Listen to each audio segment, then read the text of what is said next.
Assalamu alaikum. Bismillah. Bismillah walhamdulillah wa salatu wa salamu ala rasulillahi wa ala alihi wa ashabihi ajma'in. Welcome home, everybody. It's good to see you, alhamdulillah. Welcome back to our Tuesday night gatherings where we're discussing this text by Sheikh Amin al-Mazrui, who put together narrations that talk about or that deal with refining one's character. And, we've talked about a variety of different things, alhamdulillah, so far. And I think what we're coming to realize is that character is, it's a prism.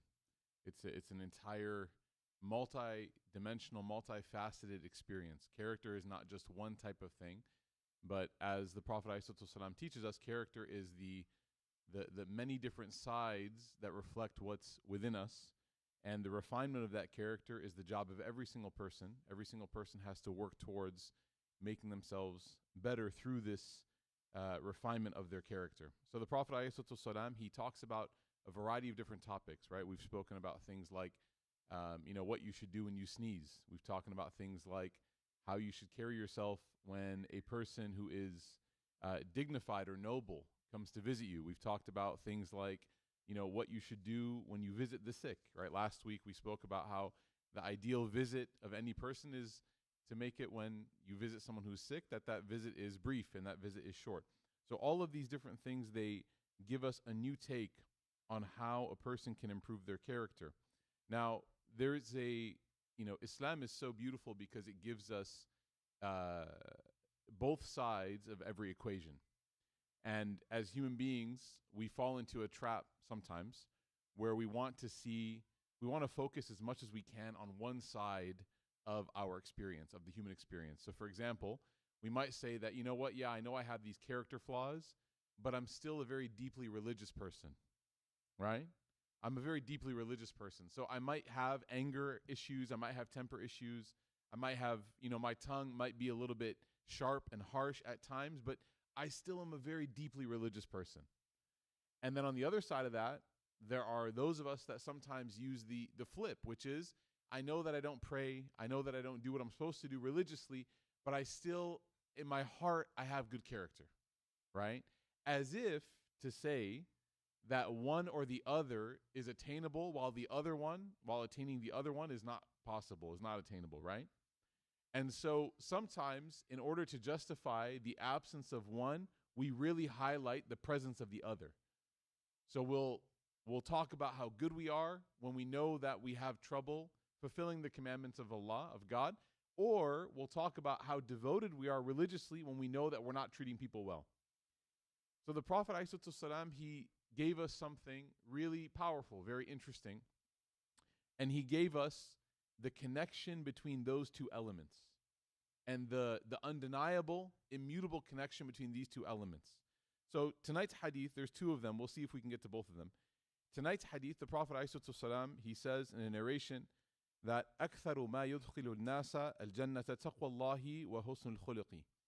He says, and this is again like a very lofty statement. Think about the wording that he's using here. I'll give the translation. He says that the thing that will most enable human beings to enter paradise, to enter heaven, are the presence of two factors. He mentions two things. It's a list. Well, I don't know if you call two things a list, right? They say in English like it's three or more. But we'll call it a list. He says the list of two things that will be the most prominent and most prevalent things that will enter people into the gardens of paradise are going to be taqwallah, God consciousness, wa husn al-khuluq, and good character. And the reason why this hadith is so profound and so beautiful is because the Prophet Muhammad, peace be upon him, here is saying that it's not a matter of choosing one or the other, that these two things are intricately connected, that a person cannot have, or cannot claim to have, I should say, like this really great relationship with Allah and then not have a good relationship with others. And at the same time, it's a dangerous place to be, to think so much and to be so overwhelmed and so focused on how others perceive you while completely ignoring how Allah subhanahu wa ta'ala, how God Almighty perceives you. Right? The one who focuses on only having good character while not performing their prayers, for example, that person is concerned about people more than they're concerned about God, about Allah. And so there's an issue there. So this hadith, it fills in those gaps. And you can identify, like sometimes from day to day or even month to month or year to year or whatever state of your life you're in, you can identify which side of this coin is empty for me or which side of this coin is more deficient than the other. Now, in the Quran, right, Allah subhanahu wa ta'ala, He gives us a lot of different verses that carry the same lesson, the same meaning. Okay, the first one, Allah subhanahu wa ta'ala says, وَسَارِعُوا إِلَى مَغْفِرَةٍ مِّن رَبِّكُمْ وَجَنَّةٍ عَرْضُهَا السَّمَاوَاتِ وَالْأَرْضُ أُعِدَّتْ لِلْمُتَّقِينَ. He says, race, rush, do your best. It's a command here to exhibit some kind of urgency. Rush. Do everything you can. And you know when you're racing, like when I tell my kids, for example, to hurry up, what they do is they drop everything that's in their hands because they see those things as being what? Like baggage, right? Dead weight. If somebody's really hurrying to something, they're not grabbing everything they can. You know, this is one of the lessons they tell you if you're evacuating a vehicle, like an airplane or something, then they tell you what? Don't grab your things. Do not grab anything because in the process of trying to take things, you're going to slow down. So if you truly feel, like internally, you truly feel this sense of, I have to rush towards something, then part of the commitment that you make towards that rushing, that hurrying is what? I'm not going to worry about everything else around me. I'm not going to be concerned about the things that are observing me, right? And in part, I'm not going to be as concerned about the way that people might judge me or perceive me, right? I'm concerned about this one thing. What is it? The verse says, مَغْفِرَةٍ مِّن رَبِّكُمْ. Number one, the forgiveness from Allah subhanahu wa ta'ala. Rushing toward that, prioritizing that. Now, someone asked earlier, it's kind of interesting, because someone was asking a question. They said, you know, in life, when you commit a sin, Allah ta'ala can forgive any sin. He tells us He will forgive any sin. You know, if a person does even the worst of things, it can be forgiven. But there are a couple different scenarios. There's a couple different sins that if a person doesn't do the proper procedure, that the Prophet ﷺ tells us that Allah will actually, He can forgive it, but He will withhold His forgiveness. He'll hold it back. And one of those scenarios is when a person wrongs another person. If you oppress somebody else, then on the Day of Judgment, it's not only the forgiveness of Allah that you need to seek. You need to actually seek the forgiveness of the victim, the person that was oppressed. And this is not talking about, by the way, like, differences of opinion or like subjective, no, this is talking about like we know for a fact it was wrong. One person was wrong. The other person was the victim of the wrong, right? But interesting here how Allah, out of the sake of the honor of that person, says what? Even though I'm capable of forgiving, I'm going to withhold. I'm going to withhold the forgiveness that this person's asking for, even though he's very well capable of granting it, until what? Until that individual says what? I forgive you. I forgive you. So again, the relationship between Allah and your relationship between others, inextricable. We cannot remove those two things. You cannot. Okay? The next verse that Allah Ta'ala uses, this same theme, He says, Inna akramakum indallahi atqakum, that the most honorable amongst you is the one that has the most God consciousness, the one who is most aware and thoughtful about Allah all the time. God consciousness, by the way, like one of the troubles with translation is that we use further difficult language to translate from Arabic into English, and then we have to further translate again. So what does taqwa mean? Consciousness of God, God consciousness. What does that mean? It means that Allah subhanahu wa ta'ala is on your mind and heart all the time. You're thinking about Him all the time. Whenever you make a decision, whenever you say something, whenever you don't do something, what are you thinking about? You're thinking about Allah. What is Allah's perception of this right now? Is he happy with this? Is He not happy with this? And how can I make sure that I'm shifting my decision based on that happiness? I want to make sure that I'm pleasing God. Even if people around me are not necessarily, it's not trendy what I'm doing. It's not acceptable, right?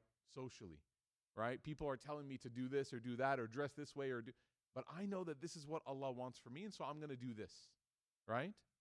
So Allah tells us here in Surah Al-Hujurat, the one who actually has the most nobility out of everybody is the one who is most conscious of Allah. It's interesting, like right now in this era, the era of Korean skincare, the era of, Botox, the era of lip fillers, the era of all this stuff, right? People are like hyper concerned with, I'm seeing a little bit too many men nodding, like they know. The era of all this stuff, okay? The obsession with what? With the apparent. The obsession, right? And to the point where like we're placing things, I'm not trying to pass fatwas here. I'm not capable of doing that. But let's just think about these things. Not everything requires a legal ruling, by the way. Sometimes you just have to think about it. So all of these things, let's just think for a moment. The obsession with these things, and sometimes these things are actually detrimental to our biology, the actual body that we're carrying, the amana that we have. So we're willing to do these things to appear a certain way so that what? So that we can be loved, appreciated, praised, whatever, okay? Everyone, by the way, we all want that. I'm not saying that we don't want that. But at the cost and expense of what?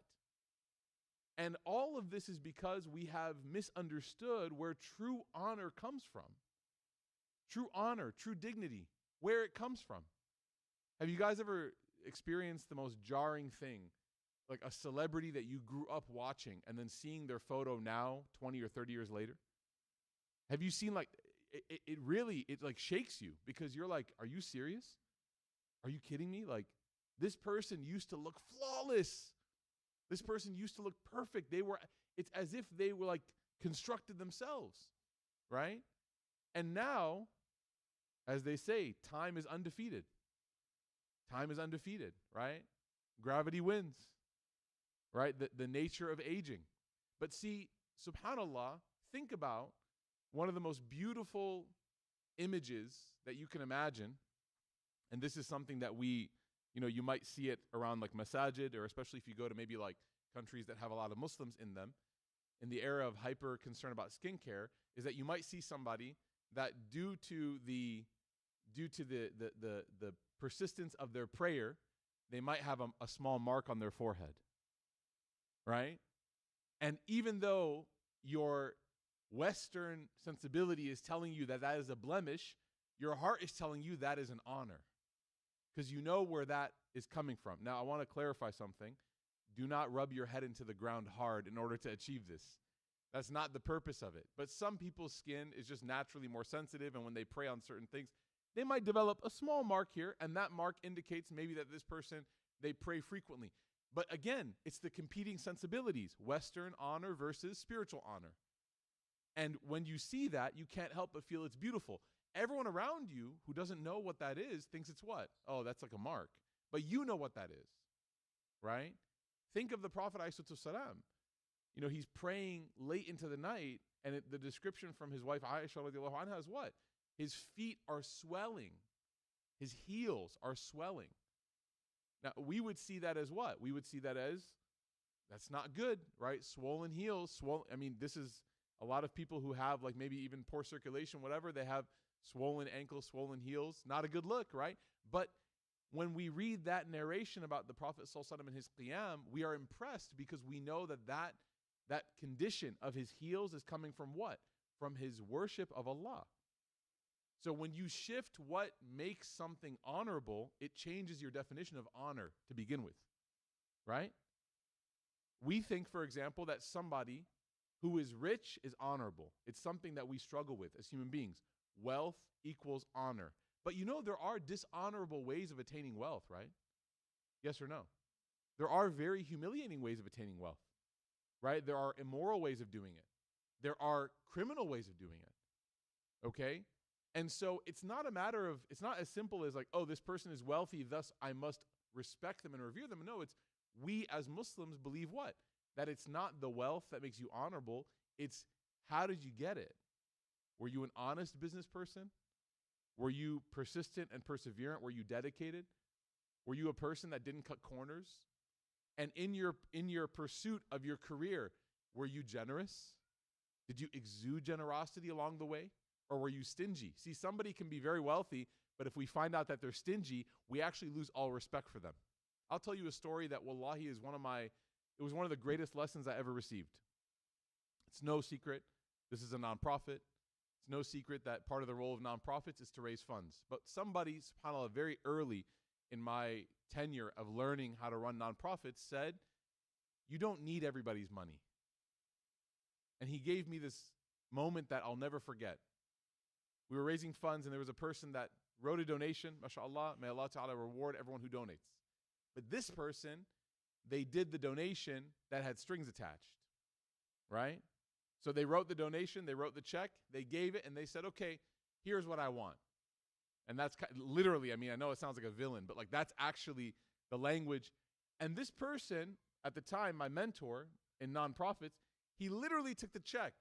It was in his hand. And he gave it back to him. He said, we're good. And the guy said, no. And he said, no. And he goes, no, take it. He goes, wallahi, I don't want your money. I don't need your money. Because why? Because what you just did spoiled the entire thing. Spoiled it. Like, don't do that. إنما نطعمكم لوجه الله لا نريد منكم جزاء ولا شكورا. We give you, we feed you for the sake of Allah. We don't want any thanks, nor do we want any reward. That's from the Quran. If I'm a person who gives people things and in return I'm waiting, then I'm spoiling that. So all of these facades of honor, they have conditions, right? They have conditions. So what did the Prophet ﷺ say makes somebody truly honorable, right? What did the Quran tell us makes somebody truly honorable is their relationship with Allah subhanahu wa ta'ala. That is the basis of all honor. Inna akramakum indallahi atqakum. And here's the most beautiful thing is that God tells us that you actually cannot perceive what somebody's relationship with Allah is in totality by observing them. You can't. Of course, we observe, and what we see something, we learn, we take notes, right? As Umar, he said, nahkum ala dhawahir, like when it comes to somebody, if somebody wants to engage in some kind of business or something with you, and you see that they're not very trustworthy or whatever, then he says, okay, you can make a judgment based off of that, but you're not judging their internal state, you're just judging their outward, right? Allah, in His infinite mercy, has made it the case that we actually do not have the ability to see somebody's spiritual state. We can't view it. Because if we could, then we would be disappointed, we'd be upset, we'd be embarrassed, all the above, right? So then the scholars, when they talk about this verse in the tafsir, they say something very beautiful. They say the only way to live life safely when you know that you cannot know somebody's heart is to assume that everybody is good. Assume that everybody is better than you, actually. Walk around the world assuming that people are better than you. And there's a beautiful, the Moroccan, scholars, they have this beautiful statement where they say what? They say just walk around the earth assuming that everyone you meet is closer to Allah than you. And watch how that'll shape your relationship with them. Watch. Right? If you walk into the masjid and you see somebody, instantly, don't have neutral feelings toward them. Have feelings of appreciation and respect for them and think to yourself, wow, what can you do? You walk in, you see someone who's there before you. Maybe you say, wow, this person got to the masjid before me. One of my teachers, I forget exactly which scholar this is attributed to, but he said that there's a scholar that said that no matter who you meet, there's a way that you can understand them as being better than you. He said that when you see someone who's older, you can tell yourself that this person has had more time to do good deeds. Like I'm behind this person. I'm younger. And so this person, they've had more time to do good deeds. You can see a child and you can say this person doesn't have as many sins as I do. Your ability to perceive the person's honor, you can always find a reason why you should respect somebody. If somebody is brand new into Islam, they just accepted Islam a couple days ago, but you've been Muslim your whole life, instead of walking up to them saying, let me teach you a thing or two, you know what you can say? And I've seen my teachers do this, it's beautiful. They say, please make dua for me. And the person says, why? They say, because right now you have virtually no sins. And the one blocker between dua being accepted and not being accepted is sins. And so I'm going to ask you, because you are a new Muslim, and new Muslims, Allah wipes away all of their mistakes, past transgressions, please pray for me. And then the person's like, can you teach me? You're like, yeah, we'll figure that out later. Pray for me right now. We'll figure all that stuff out later, okay? So This is the way of taqwa. This is how Allah wants us to be. This is God consciousness, right? And we mentioned this last night in Heart Work, but it's worth saying again. Abdullah ibn Mubarak is a great scholar. He said that the hypocrite is the one who is always looking for flaws and faults, and the believer is the one who is always looking for excuses, for not for themselves, for others. The believer always looks for excuses. You know, they'll see somebody and they'll see something wrong and they'll say, you know what? I think this is why that happened. I think this is why. The hypocrite will see something and say, I know that this person's so bad. This is what's going on. And you know what's, subhanAllah, what's interesting is that even if neither assumption is true, there is a winner and there is a loser.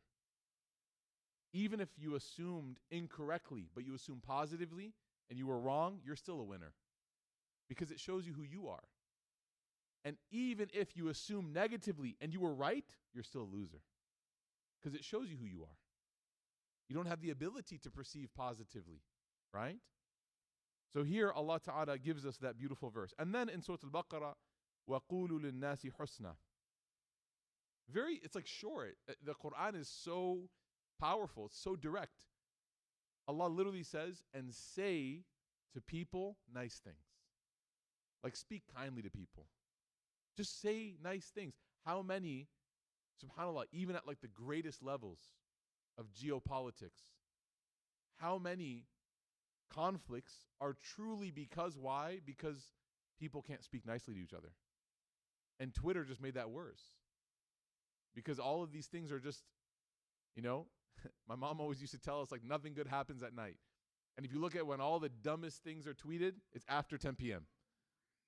It's true. Like, just put it down. You should be asleep anyways, right? All that blue light's going to destroy you. You should be asleep anyways, right? So, but all of these things, and there's a wisdom. Even in the West, we have this wisdom of sleep on it, right?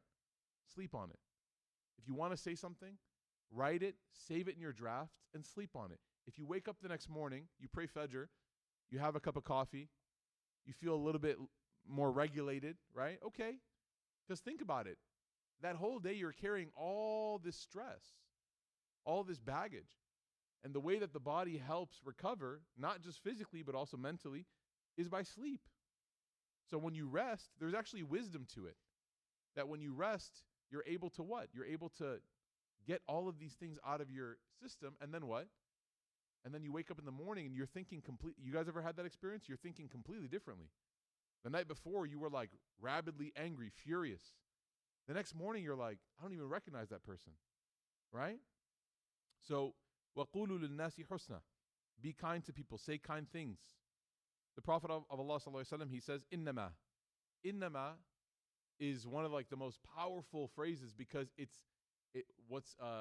gives the connotation of exclusivity. Hasr. إِنَّمَا بُعِثْتُ. I was only sent. Like, this is the messenger of Allah. I was only sent. Why? لِأُتَمِّمَ مَكَارِمَ الْأَخْلَاقِ. Just to complete and perfect good character. That's my job. So he's saying, as a prophet chosen by God, my job was to come to you with a book that will what? That will refine your good character. That will make you a better person. Think about this. In order to go to paradise, a person doesn't have to have all these great academic achievements. They have to believe in Allah, believe in His messenger, and they have to behave in a way that is virtuous. Those are the conditions. All the other things are good, they're extra, they're good, but the basic entrance into paradise focuses way more on character than it does on all the extraneous efforts that we put forth. Right? And then he says, أَكْمَلُ الْمُؤْمِنِينَ إِيمَانًا أَحْسَنُهُمْ خُلُقًا. The most complete believers in their faith, like their belief is 100% complete, is what? أَحْسَنُهُمْ خُلُقًا. The ones that their character is the most beautiful. Is the most beautiful. So what do we learn here from all of these different statements focusing on this very important relationship between faith and character? We learn a couple things. Number one, Ibn Rajab, he tells us in one of his commentaries, he says that if you see God consciousness as one side of your life, then the other side of your life has to be people consciousness. Taqwa is consciousness of God, and good character is consciousness of others. Either way, you have to live your life as a conscious person, right? Being conscious all the time. And none of us want to be unconscious, right? Because that's like the pathway to being deceased. I got like one laugh there. I appreciate that, right? So consciousness is daylight savings. I'm tired, right? Consciousness is synonymous with being Muslim. You're conscious. You're aware of God and of others, right? My dad always used to teach me, like, it's subhanAllah, just all these memories come flooding back, right? Even with things as simple as how you drive. And I know that this is going to be like a trigger because we're in Dallas, right? The land of the worst drivers. My assumption, I'm giving husn al-dhan, I have a good suspicion, is that no one's turn signals are working. They're just broken, right? Because no one's using them, right? My dad used to tell me, like, we would be driving in the car together, and he would be driving, and there would be like a crosswalk, and there's that negotiable distance where you're looking at the person walking, and you're driving, and then you're there's like a negotiation, right? Like, oh, are they far enough or not? And you're thinking to yourself, like, okay, I can go, I can make it, and they'll be fine, they'll be safe. And I'm going to go, and I'm going to park, and that's it. And my dad would always, like, it was so interesting. As a child even, he would purposely wait long, it felt like long. He would let that person walk, and then he would look at me, and he would say, people who are walking always have the right of way over people who are driving. And then he would tie it to patience. He would say, why are you in such a rush? Like, we only waited 15 seconds. We only waited 15 seconds. Those 15 seconds could have come in the form of what? You running back into your house and grabbing a snack, right? You adding more milk to your coffee. Those 15 seconds could have come in any way. You forgot your laptop at home. Like, those 15 seconds, they're negligible, right? But for that person who's walking and you dart past them, and let's say they have a child, they're elderly, whatever, it's not a good feeling. That's not good character. And so part of our mandate as Muslims is that no matter what situation we find ourselves in, we what? We always make the choice that is better in character, always. The Prophet ﷺ had many, many instances where he could have demanded, he could have exacted his right upon people, but he didn't. He gave the good character option, okay? That was his default. That was his baseline. So Ibn Rajab, he says about this hadith in particular, he says, اجتمع في هذا الحديث أصل الخير كله. He says, in this hadith, the Prophet ﷺ has brought together the foundations of all goodness. He's brought them together. There's two foundations, two pieces. Number one, he says, تقوى الله وحسن خلقي. فتقوى الله تصلح ما بين العبد وربه. He says, when you have consciousness of Allah, it makes better and it purifies and it makes right your relationship between the servant and their Lord. وحسن خلقي يصلح ما بينه وبين الناس. And when you're good with people, it fixes your relationships between you and others. Right? This is it. This is a successful life. Imam Ghazali, he says something and he gives us a secret. Okay? If we know that a good relationship with Allah is about fulfilling our obligations to Allah, right? God has given us the obligations. He told us, prayer, fasting, charity, etc., staying away from sins, doing your good deeds. We know the recipe for that, right? The recipe for a good relationship with Allah, we know that one. That one is a little bit more, I think, obvious, and it's something that it's applicable to all people. Imam Ghazali says, the other side of consciousness, being conscious with others, is also, there's a universal principle. He says, Husnul khuluqi nisfuddin. Having good character is half of one's faith. It's half of one's religion. And he's not saying literally, but he is saying that half of all religious matters have to do with what? Having good character, right? Marriage, business, community, all of these laws that come in, they're all based in what? Having good character. And he says, وَالْآدَابُ ظَاهِرُهُ. He says the outward etiquettes is having good character, having good manners. And he says, وَالرِّقُّ وَالرَّحْمَةُ بَاطِنُهُ. And he says, here's the secret. Are you ready? The secret to having good character internally, because anyone can put on a performance. Anyone can walk around and shake hands and mashallah and be this and this, anyone. But there are people that are able to perform in good character, but in their heart, they still have like very, very deep feelings of bad character. Like the backbiting, the jealousy, all of that, right?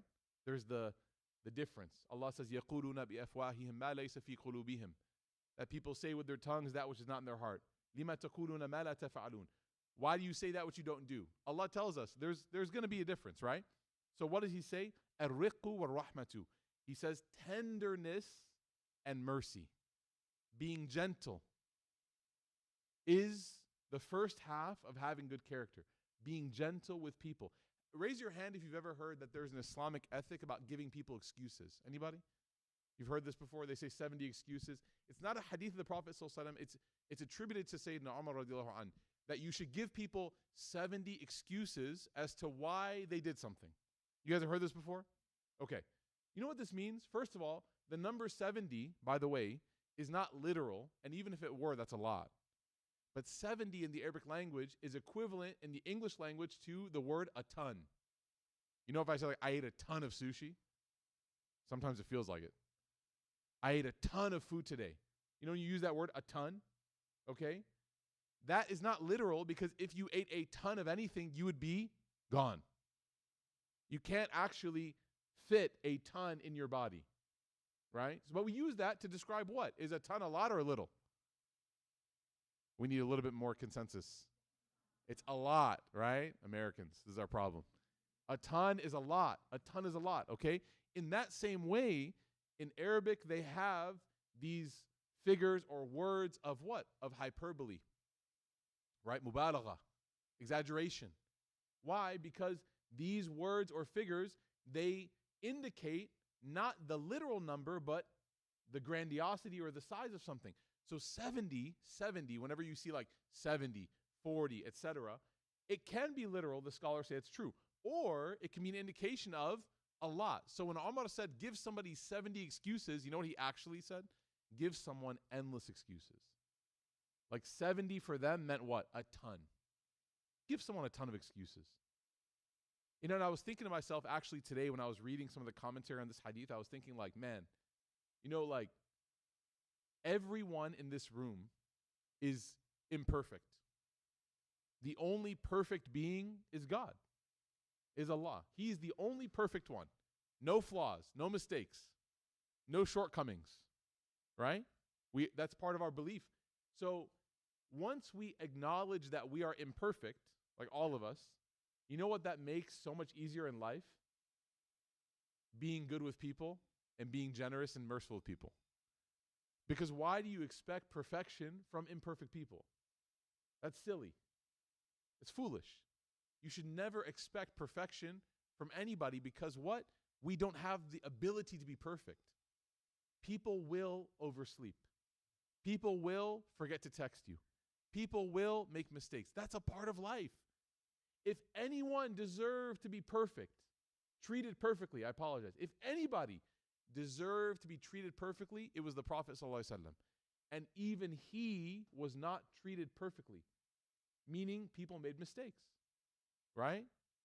So you're going to have to just go through life understanding that there will be the proverbial baby playing with the robot vacuum in your life, and you just have to keep moving without looking. You know why? Because when you point it out, it makes the dad embarrassed. I've been that dad, right? I still am that dad. My kid was here an hour ago, okay? But you have to. No, I love it, mashallah. Never stop. Never stop bringing them, mashallah. I love it when kids are like this, because when they're comfortable here, it means they'll always be comfortable here, right? And whenever we make kids feel uncomfortable here, then the discomfort transitions into their adult life, and they're not comfortable in the masjid even when they're older. So we have this, roots is like the living room of the masjid, right? We have the masjid over there. This is the living room. Come on in. We can't tell people you're not welcome here. It doesn't work. It doesn't matter what age they are, because what ethic will they carry about that experience then? And kids, even though they're young, they remember. They don't remember examples. They don't remember exacts. They remember how they felt.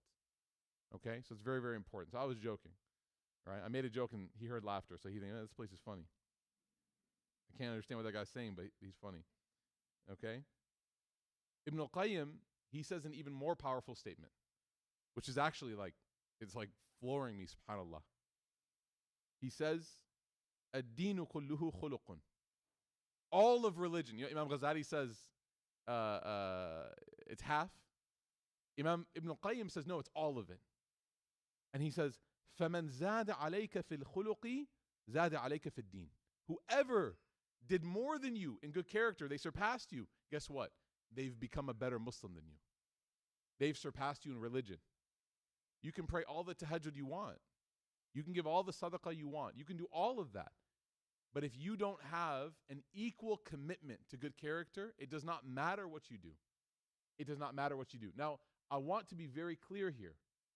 Good character is not a replacement for worship, right? The Prophet ﷺ never said that.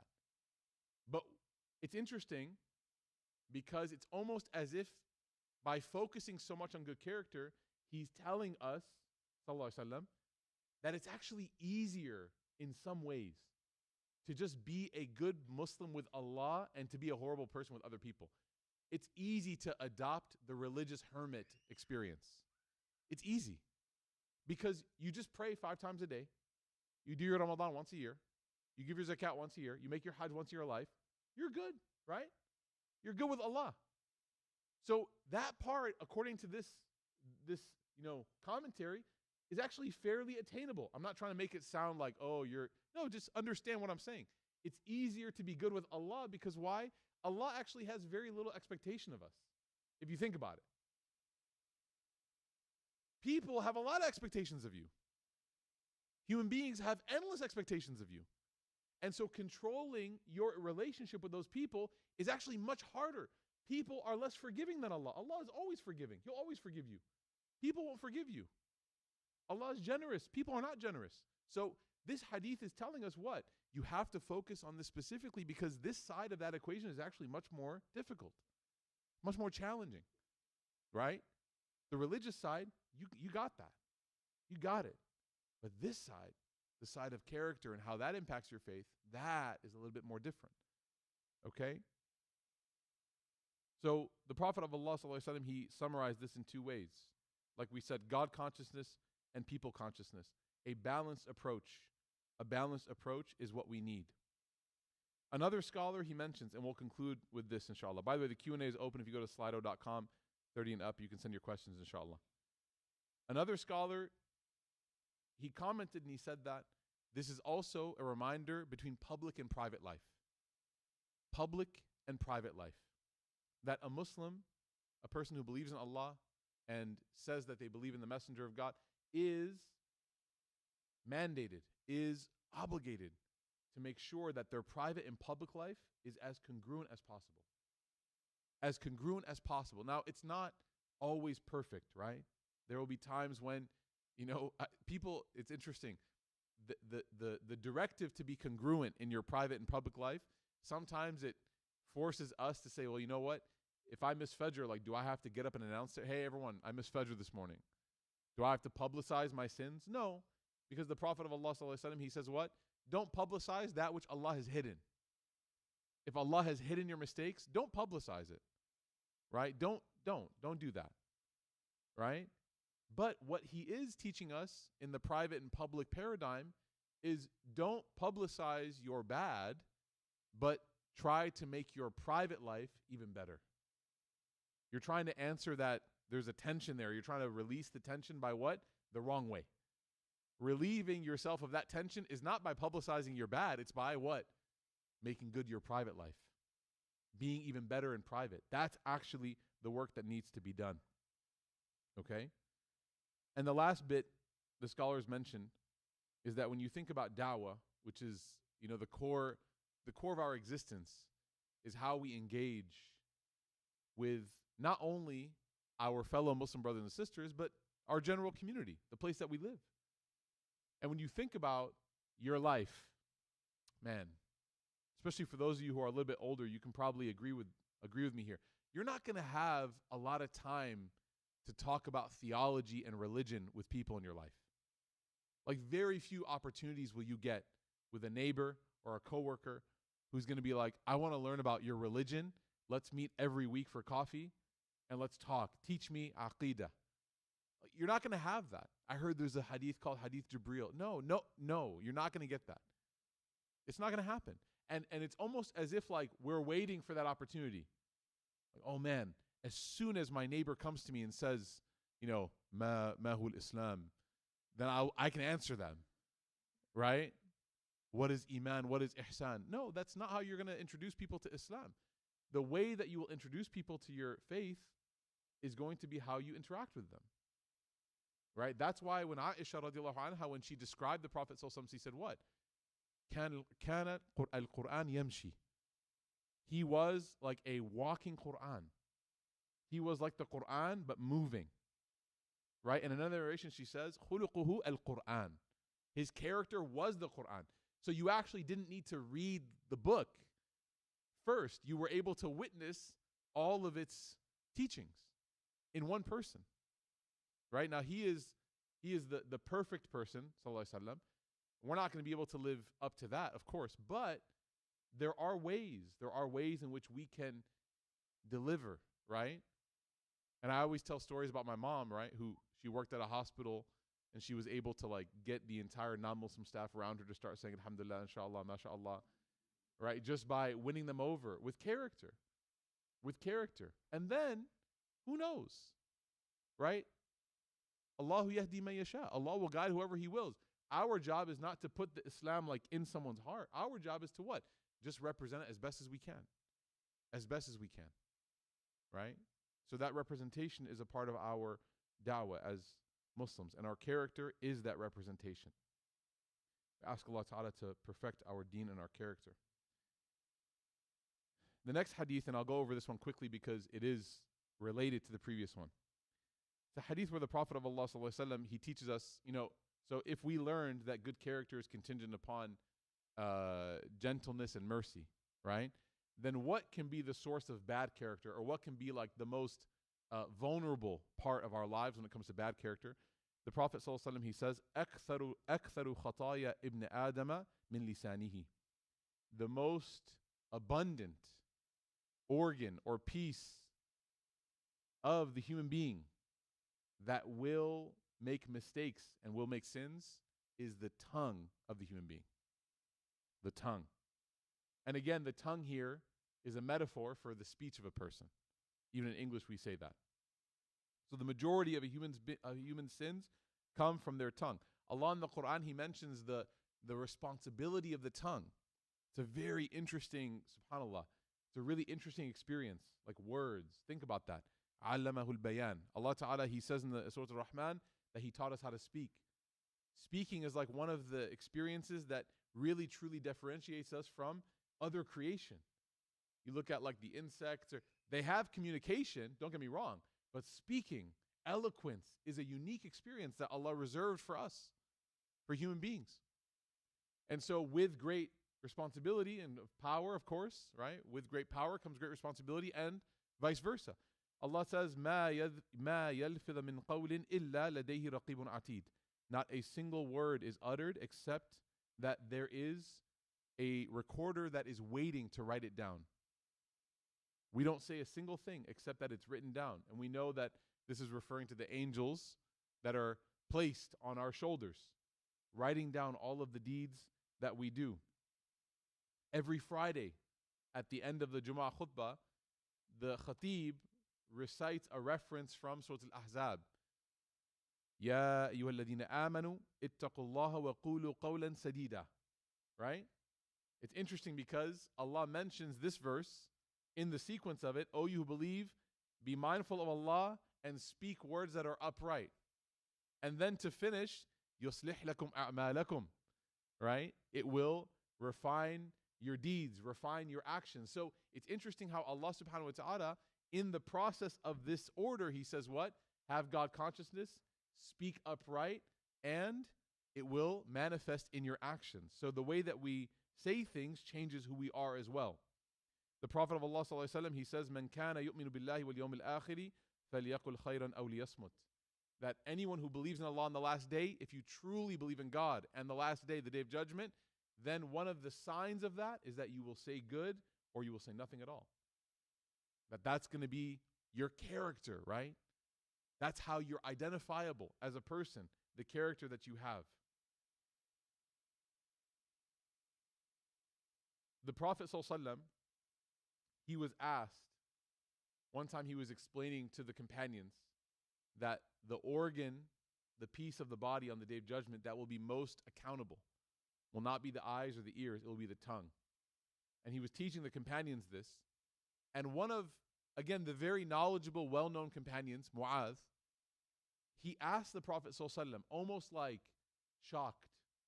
He exclaimed, like, Ya Rasulullah, wait, do you mean to say that we're going to be asked about on the Day of Judgment the things that we say? Because think about it, right? The things that we do and the actions that we do, those things, it's, it feels a little bit more memorialized. It feels more real when I do something, right? If I physically punch somebody, then I at least, I walk away from that moment knowing that I punched somebody. I know that I hit them. But when I say something about them that hurts them, I walk away, and the next day, if somebody said, man, you really hurt them, I would have to think twice. When? When did I hurt them? But if I punched them, I would know exactly when I hurt them, right? So a physical action is a lot more memorable and a lot more memorialized than a word. We say words and they just disappear, subhanAllah. We say things we can't even remember. One of the things that one of my teachers said, he said that if you want to know how much you talk, at the end of the day, try to recall everything you've said. And he said, you'll know how much you talk. You talk a lot, right? Think about it. Go back to your text messages. Try this. On the Day of Judgment, when you receive your book, it's going to be just like a more expanded version of your text message threads. Go back to your text. If you want to be juicy, go to the friends that you backbite with. Go to the ones that you know you said, and scroll up and read the words you said 2-3 years ago. Read what you said and realize that you said those things. Like, I said that. And if somebody were to approach you randomly, like a stranger, you're walking out of Roots and they're like, did you ever say this? You're like, no. And then they scroll and they say, what about this? 2023. That's what the Day of Judgment is going to be like, but on a much wider level, because it's not just statements, right? And not everything is in your text message, but think about that example, right? So Mu'adh, he was shocked and he said, Ya Rasulullah, everything we say is going to be in the book too? We're going to be asked about that too? The Prophet ﷺ, he says, he was shocked. He said, Mu'adh, of course. Of course. He didn't just say yes. He didn't say, oh, good question. He said, of course. What are you talking about? He says, and is there anything وَهَلْ يَكُبُّ النَّاسَ فِي النَّارِ عَلَى وُجُوهِهِمْ إِلَّا حَصَائِدِ أَلْسِنَتِهِمْ? Is there anything that is going to, again, like toss, yakubu, like to fling, to flail somebody into the fire on their faces, like humiliated, more than, he says, the harvest and the work that their tongues did? Think about the Prophet. So he didn't just say like, oh, yeah, your tongues are, yeah, the words will also be counted. He said what? There's nothing that's going to be more culpable. There's no guilt that's going to be more present than the things that the tongues say. So when we talk about character, we have to be honest. This is the greatest risk, right? In life, you want to look at the greatest risks. Health, work, investments. You want to look at the risks before you make your decisions, right? So before you move forward in life, you have to understand the greatest risk that we have is right here. And that's why Sayyidina Abu Bakr radiallahu anh, he would actually walk around. He was known to walk around Medina with his tongue in between his fingers. And when people asked him, what are you doing? He said, I'm holding my tongue. You know, we have that statement in English, right? Hold your tongue. Abu Bakr would literally do it. And he would say, this thing is going to take me to hellfire. This thing. He was concerned because he didn't want to say something that would hurt people. He didn't want to say things that would destroy people. You know, the Prophet of Allah sallallahu alaihi wasallam, when he said, "Atadruna man al-muflis," do you know who the bankrupt person is? And the companions, they said, Ya Rasulullah, al-muflis man la dirham wa la dinar. The bankrupt person is the one who has no money, no gold, no silver, no gold. He said, no. he said, this is your definition of the muflis. He said, the real definition of the bankrupt person is the one who comes on the day of judgment and they have prayed and they have fasted and they have given charity. Are you ready for this? Sounds pretty good so far. And he says, but then people come up to that person and they look like they're going to paradise because they have all these good deeds, and people start to claim their debt with this person. Hey, you owe me this. You owe me that. You owe me this. Why? Because in that life, you abused me, you spoke ill of me, you hurt me, you wronged me, you oppressed me. And that person, the Prophet ﷺ, he describes that journey and he says, that person, after everyone has been done claiming their right from that person, they will be sent to the fire of hell, even though in the beginning, just a few moments earlier, they were headed to Jannah. That's the muflis. That's the bankrupt person. He says they come on the day of judgment with everything. Their whole resume is perfect. And then they show up and there's a long line of people waiting to say, this person wronged me. And part of that was what? That they cursed them. They used bad language on these people. Right? So this is not something small. This is a big deal. Ibn Hajar, he says about the tongue when he describes it, and we'll finish here. He says, "Al-lisanu aktharu al-jawarihi khatran." He says that the tongue is the most dangerous part of the body. He says, "Lisur'ati harakatihi wa qillati takallufihi." He says because of its rare combination of how quickly it moves, but how easily it acts. It has no responsibility. It moves fast and it leaves no trace. Right? And he says, فَإِنَّهُ يُحْسِنُ وَيُسِيءُ فِي لَحْظَةٍ. In one breath, you can say something beautiful and say something hurtful. Have you guys ever heard of like a backhanded compliment? That's what he's describing. You cook some food for the first time. They say, not bad for a beginner. That's like you did something good and bad. You poisoned the milk, right? So that's what he's saying. It says, فَإِنَّهُ يُحْسِنُ وَيُسِيءُ فِي لَحْظَةٍ. It's possible that a person can say something good and bad in one breath, in one moment. And that's why it's so dangerous. Oh, subhanAllah. We'll finish with this. Ibn al-Qayyim, he says, Al-kalimatu karramyati. He says, a word, a single word, is like an arrow. He says, مَا لَمْ تَخْرُجْ فَهِيَ مِلْكُكَ. As long as you don't let it go, it's still in your control. You know, how many thoughts do you have that you don't let come out your mouth? Right? Some of us, we have faces that can't hide it. People can read your face. Right? So he says, مَا لَمْ تَخْرُجْ فَهِيَ مِلْكُكَ. As long as you don't let it go, it's in your control. فَإِذَا خَرَجَتْ كَانَ عَلَيْكَ أَوْ لَكَ. As soon as you let that thing go, now it's either going to be something that you're responsible for or it's going to benefit you. That's it. So if it's 50-50, right? I know I just did the 6-7 thing. If it's 50-50, right? I know, I just realized that. My son somewhere is happy right now. Then it's better for you to just not say anything. Right? Like, unless you can guarantee, فَلْيَقُلْ خَيْرًا أَوْ لِيَصْمُتْ. Unless you can guarantee it, it's just better not to talk.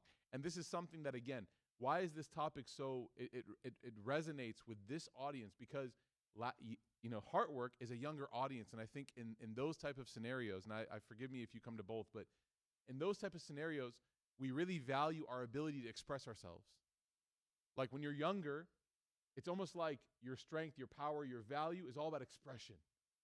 But when you get older, your strength, your power, your value is all about discipline, self-control, being quiet.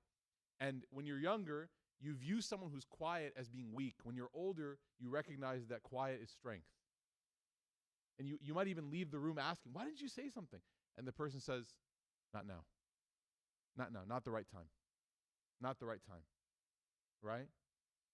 There's a beautiful story, the Treaty of Hudaybiyah, where the Prophet ﷺ, he basically conceded a very lopsided agreement with the enemies, very lopsided. And Sayyidina Umar radiallahu anhu was known to be very outspoken.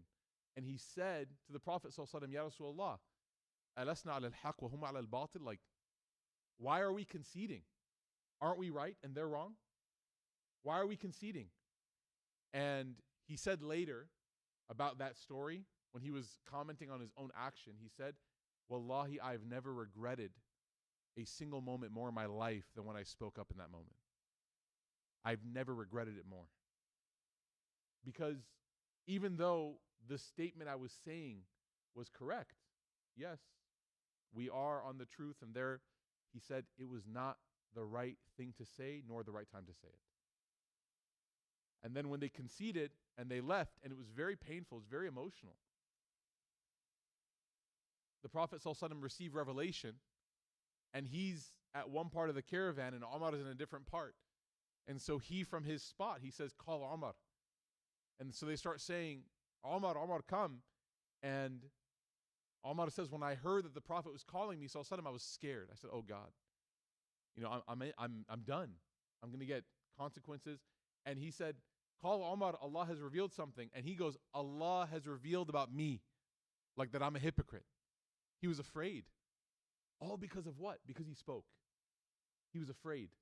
And the Prophet ﷺ said, oh Umar, abshir. He said, good news. Allah has told us, Inna fatahna laka fathan mubina. We have given you a clear victory. Like, this concession, it looked bad, but watch. We won.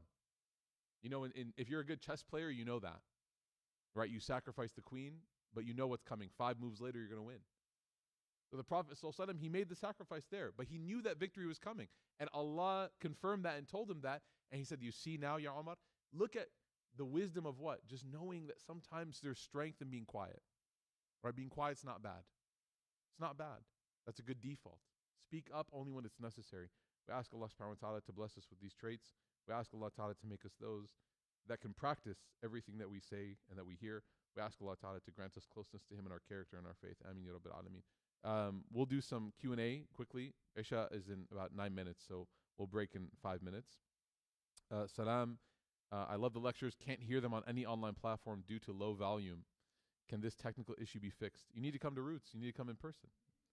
No, we'll fix it, inshallah. Sorry about that. Jazakallah khairan. I'll go ahead and forward that to our team.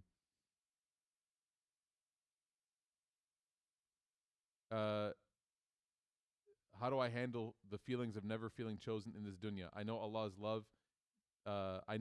love. Nothing compares to it, but I feel lonely at times. You know, I think it's important for us to, not every feeling is a bad feeling. Like, every feeling has its place in your life. There are feelings, there are days where you will feel good, and there are days where you will not feel good. And that's just part of the way that Allah subhanahu wa ta'ala made us. Again, if there's anybody in the world who deserved to never have bad days, it was who? The Prophet of Allah sallallahu alaihi wasallam. If there was anybody that deserved to have his entire life be perfect, no sadness, no pain, no struggle, no difficulty, it was the Prophet sallallahu alaihi wasallam. And he did. And every prophet that you read about, they did. And so our understanding is what? That every feeling has its purpose. Every feeling has a goal. Okay? Sometimes you find Allah in loneliness where you don't find Allah in being socially fulfilled. So that's the nature of it. Sometimes you find Allah in moments of weakness that you don't find Him in moments of strength. Like, you don't go running to the masjid when everything's going well. Sometimes you do. Sometimes you don't. So every experience and every feeling that Allah has bestowed in your life has its purpose. Our job is not necessarily to understand like the why. It's more to understand, okay, what should I do now? Like, what do I do now? What do I do about this experience that I'm having, right? So when you feel this way, there's 2 things. Number one is that, you know, you may never feel chosen in this dunya in a certain experience, okay? Maybe professionally. Maybe it's with marriage. Maybe it's with who knows, right? You may never feel chosen there. But trust me, you are chosen in many ways. At its core, you're chosen because God has given you hidayah. And that's a choosing that is beyond any other experience. But at further levels, Allah has given you in a very real way, and I say this with not exaggeration, Allah has given you more than the entire world almost, by the mere virtue of the fact that you exist in this country, at this time, in this place, with the benefits that you have. And again, I don't mean to offend anybody, but I'm just being honest, and I'd be a liar, especially after coming back from my trip, if I said anything different.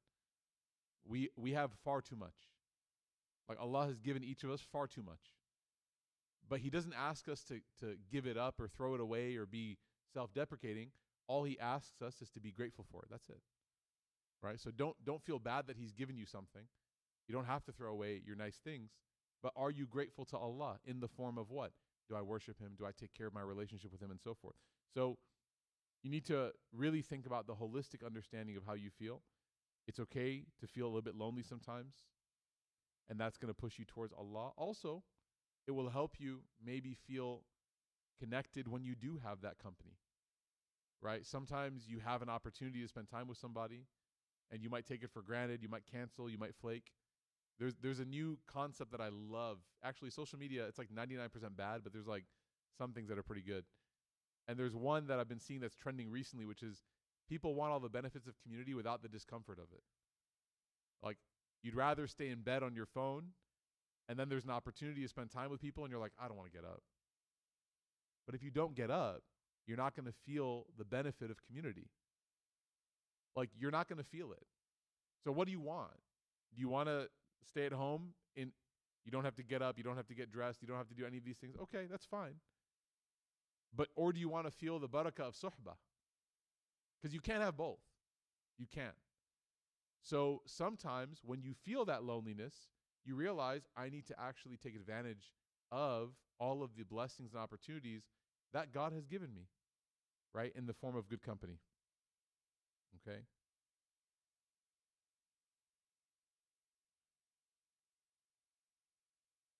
What does Islam say about parents who stay in their marriage for the kids? Islam doesn't actually talk about this specifically. Like, it's not like the verse in the Quran or Hadith mentions this specifically. This is one of those things that's just culture will inform it. So many things will inform it. So I would seek specific advice on this topic for your specific sake. Allahu a'lam. How can I stop seeking validation from others and focus on finding it through Allah, especially when I feel unseen and unloved? You're halfway there. Feeling unseen and unloved is the first half of going to Allah. Because again, you realize that you cannot invest your entire self-worth in other people. You can't. First of all, family and very close friends should be the people that you depend on for your feeling of yourself, right? Healthy relationships. Outside of that circle, and when I'm talking that circle, I mean like 4 or 5 people, tops. Like, people who have a lot of friends, in my head, I know they have no friends. People are like, oh, I have like so many friends. I'm like, not really. It's not possible. Allah did not make us, think about it, right? Allah did not make us did not design us to have 300 close relationships. Right? I can't even remember what I had for dinner yesterday, let alone your birthday. How am I supposed to be that close to you? Right? So don't feel like, oh man, I can't be friends with 1 million people. I'm a failure. No. Ask yourself, like, who are the people that I feel genuinely closest to? Who are the ones that lift me up, the ones that bring me closer to Allah, et cetera, okay? So good few friends, right? But when you don't feel that being seen or loved by everybody, okay, go back to your foundations, go back to the people that keep you grounded. Those are the ones that you bank on, right? And then the other side of it is, that's the beginning half of the journey to really investing in your relationship with Allah, the one who knows you more than anybody else. Okay? And so you're halfway there. Allahu a'lam. Please make dua for Zoran Mamdani. That's where we end. That's where we conclude. I cannot lose our non-profit status. Okay? May Allah Ta'ala help everybody. Okay, Ameen Ya Rab. Barakallahu feekum, everybody. Jazakallah khairan. Subhanakallah bihamdik. Nashhadu an la ilaha illa anta nastaghfiruka wa atubu ilayk. Isha prayers in 4 or 5 minutes. If you're going to join us, please join us, inshallah. The musalla is just down the hallway. You can make your way over there. I do have to exit, inshallah, because I do have a meeting that I have to run to. So I do appreciate you letting me step aside briefly. If you don't mind putting the back jacks up at the front, that'd be great. And then afterwards, we'll have some help putting the chairs away, inshallah. Wassalamu alaikum wa rahmatullah.